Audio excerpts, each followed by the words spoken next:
రంగాపురం గ్రామంలో కొన్ని రోజులుగా పశువులు, గొర్రెలు మాయం కావటం జరుగుతుంది.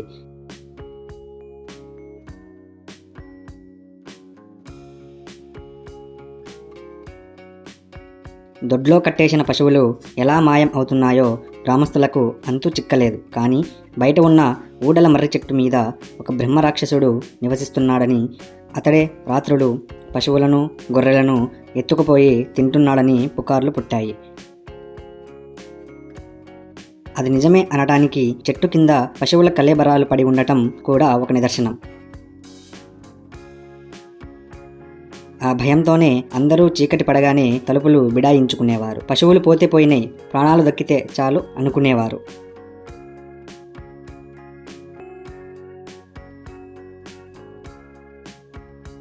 పగలు కూడా ఆ మర్రి చెట్టు వైపు వెళ్ళేవారు కాదు.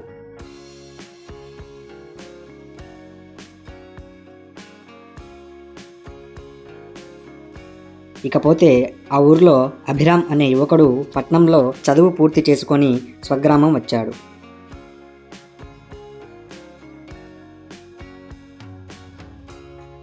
అభిరామ్ ఊర్లో అడుగు పెడుతూనే ఊరంతా గందరగోళంగా ఉంది. జనమంతా భయం గుప్పెట్లో బతుకుతున్నట్లుగా అనిపించింది. ఎవరి నోట విన్నా ఒకటే మాట, బ్రహ్మరాక్షసుడు పశువులను ఎత్తుకుపోవటం గురించి. అయితే ఆ విషయం అభిరామ్కి నమ్మకం కుదరలేదు. ప్రజల అమాయకత్వాన్ని ఎవరో తెలివిగా సొమ్ము చేసుకుంటున్నారని అనుమానం కలిగింది. ఆ విషయమే ఒకరిద్దరితో చెప్పి చూశాడు. కానీ జనం వినే పరిస్థితి లేదు.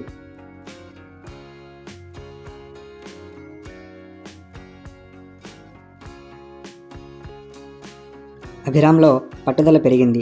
ఎలాగైనా నేరస్తులను పట్టుకొని గ్రామస్తుల భయం పోగొట్టాలని నిర్ణయించుకున్నాడు.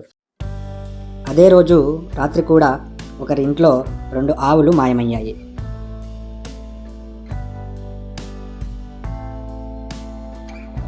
బ్రహ్మరాక్షసుడు ఎత్తుకుపోయి తిన్నాడట. ఉదయాన్నే జనమంతా ఇంటి వద్ద పోగయ్యారు.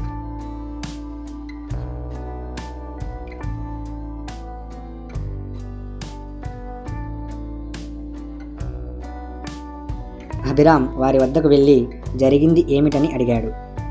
అందుకు వాళ్ళు బ్రహ్మరాక్షసుడు గురించి చెబుతూ, ఇది మాకు ప్రతిరోజు జరుగుతున్న తంతే, కొత్తేమీ కాదు. ఆ రాక్షసుడు నుంచి మా పశువులను రక్షించేవారే లేరు. గ్రామానికి పట్టిన ఈ రాక్షసి బిడద ఎప్పుడు వదులుతుందో తెలియదు అన్నారు. అభిరామ్ వారితో, మీరన్నట్టు ఆ రాక్షసుడు పశువులను ఎత్తుకుపోవడం చూసిన వారెవరైనా ఉన్నారా అని అడిగాడు. దానికి వారు లేకేం అన్నారు.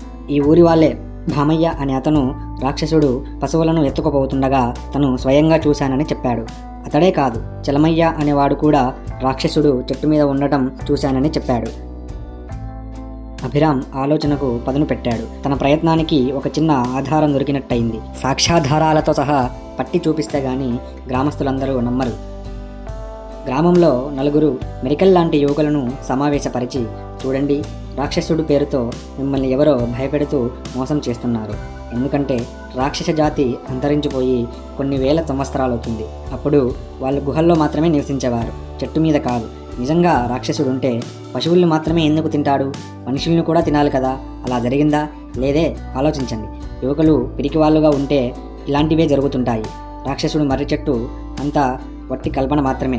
కాబట్టి మనం ఈరోజు సాయంత్రం మసక పడుతుండగా మర్రి చెట్టు దగ్గరికి వెళ్తాం. అసలు నేరస్తులెవడో దొరుకుతారు. సాక్ష్యాధారాలతో సహా పట్టుకొని చూపిస్తే గాని ప్రజలకున్న భయం పోతుంది అన్నాడు. అభిరామ్ చెప్పిన మాటలు యువకులకి వాస్తవాలుగా అనిపించి ధైర్యాన్ని ఇచ్చాయి. వాళ్ళు సరే అన్నారు. అభిరామ్ వాళ్లకు ఏం చేయవలసింది వివరంగా చెప్పుతూ, జాగ్రత్త, ఈ విషయం రహస్యంగా ఉండాలి. బయటికి పొక్కితే నేరస్తులు తప్పుకుంటారు అని అన్నాడు. సాయంకాలం మసక పడుతుండగా అభిరామ్ ఆ 4 యువకులు కలిసి మర్రి చెట్టు వద్దకు వెళ్ళి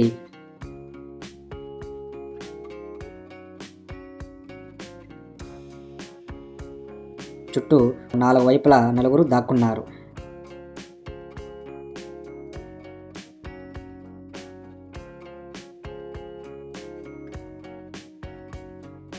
మరి కొద్దిసేపట్లో 2 అగంతకులు మసక చీకట్లో చెట్టు వద్దకు వచ్చారు.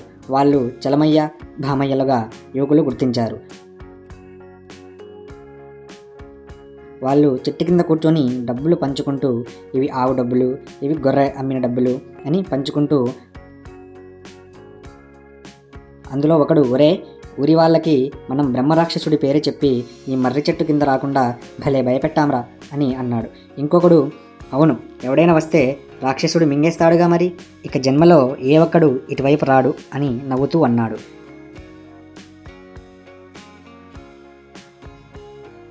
ఇక వెంటనే అభిరామ్ వాళ్ళ ముందుకెళ్ళి, ఒరేయ్ జన్మలో కాదురా, ఇప్పుడే వచ్చాం చూడండిరా అని అన్నాడు. ఆ హఠాత్ పరిణామానికి వాళ్ళు బిత్తరపోయి కంగారుగా అటు ఇటు చూశారు. ఇంకేం, 4 యువకులు వాళ్ళ చుట్టూ చేరారు. అది చూసి ఇద్దరూ భయంతో వణికిపోయారు. యువకులు వారి చేతులు వెనక్కి కట్టివేసి గ్రామానికి తీసుకొచ్చారు.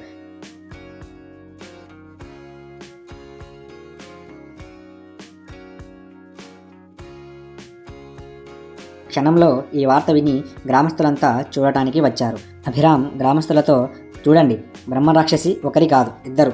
మీ అందరికీ బ్రహ్మరాక్షసి పేరు చెప్పి భయపెడుతూ ఈ చలమయ్య భామయ్య అనే ఇద్దరు రాత్రులు మీ పశువులను తీసుకెళ్ళి పక్క ఊరి సంతలో అమ్ముకోవడం, వస్తూ దారిలో మర్రి చెట్టు కింద డబ్బులు పంచుకోవడం, తాగడం తినడం చేస్తూ హాయిగా బతికేస్తున్నారు. మీ అందరినీ మోసం చేస్తున్నారు అని అన్నాడు. ఇక గ్రామస్తులు కోపం పట్టలేక ఇద్దరిని చితకబాది దేహశుద్ధి చేశారు.